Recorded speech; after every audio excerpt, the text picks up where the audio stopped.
Hi, it's Chris Flanagan and welcome back to another video. So today I'm going to be going through the emergency starting procedure for my Yamaha 6HP outboard motor. And the reason I want to go through this today is related to a problem I had when I was out fishing over the summer at South Rocks Clocky, which is about 3 miles offshore. So I'd managed to get out my Hunwave with this outboard motor, but when I got out I had a bit of a problem starting it. So whenever I pulled the cable, it was basically locked in place, and I was definitely in neutral, but every time I pulled the cable it was locked, so I couldn't start the outboard. So when this happened, I had three choices. The first thing I could do was I could try and repair the problem, and given that I knew nothing about outboard motors, I thought that was pretty unlikely. I had brought my little toolkit that came with the outboard, so it's got the emergency starter and some basic tools in it. But again, I'd only read about this in the manual and had never actually done it. So again, I didn't think that was likely to work for me. So the solution I ended up going for in the end was I ended up replacing the 6 horsepower with a 2.5 horsepower Yamaha that I was carrying in the boat. And this worked very well for me. I was able to get back into shore, the 3 miles, in about half an hour. And I was really delighted, one, that I had actually decided to keep a secondary outboard motor in the boat. That was a good decision. And the other bit that I was really happy about was that I didn't go with the Seahorse outboard that I had for a while, and that was thanks to Paul's comments that got me thinking again, this probably isn't a safe option. And when I was 3 miles from shore with a broken outboard, I was delighted that I had the reliable Yamaha 2.5 horsepower motor to get me back into shore.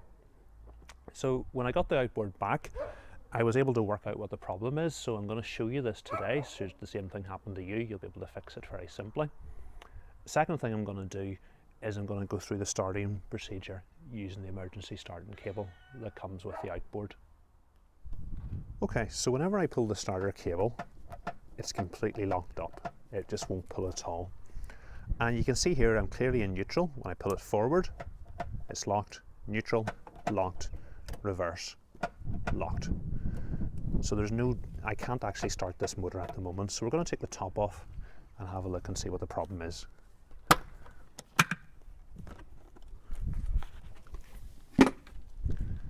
So the problem is actually this cable on top, and what you can see is this little bit has come loose. So what I need to do is pull this spring to the top, push the bit of plastic on, and now the cable is back on. You can see I'm now able to pull the cable out to start the outboard.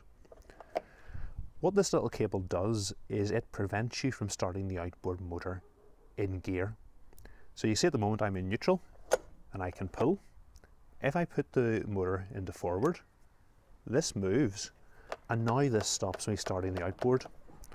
Back into gear, again watch, this will move, and I can then pull the cable to start the outboard. If I put it into reverse and try and pull, same thing, it won't let me start it. Pull it here, I can pull the cable to start. So this little cable prevents you from starting the outboard motor when it's in gear.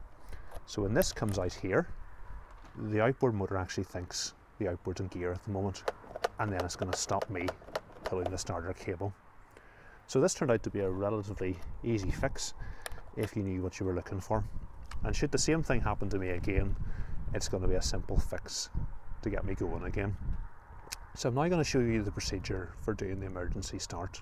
Okay, so the two bits of kit that we've got an emergency starter cable, and we've got a little wrench. So the first thing we need to do is to take 3 bolts off. So we've got one here, here, and here, and it's going to let me get this starter off. So I'm just going to disconnect this cable to start.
Cold weather doesn't help. I can barely feel my fingers at the moment.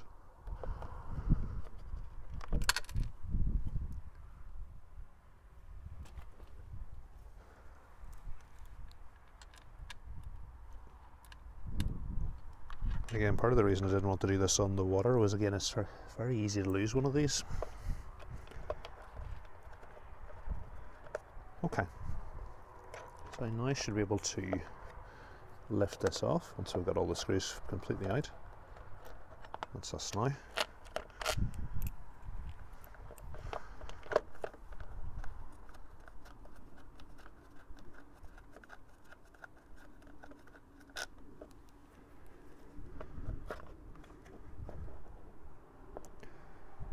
Okay, so we'll set that down there, and what we need then to do is put the two screws back in that hold the petrol tank down.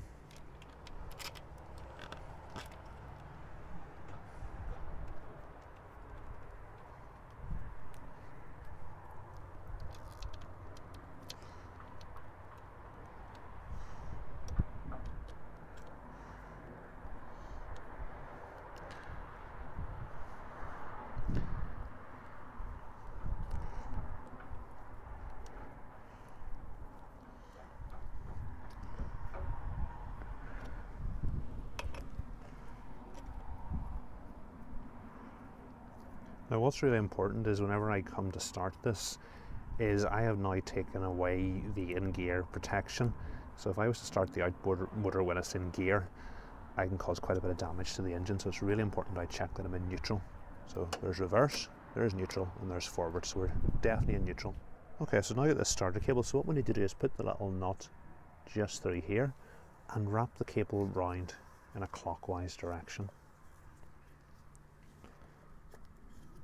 Okay, that's us. So we've got an appropriate level set here. Final check, we're definitely in neutral. And now I just need to give this a pull to get the outboard started.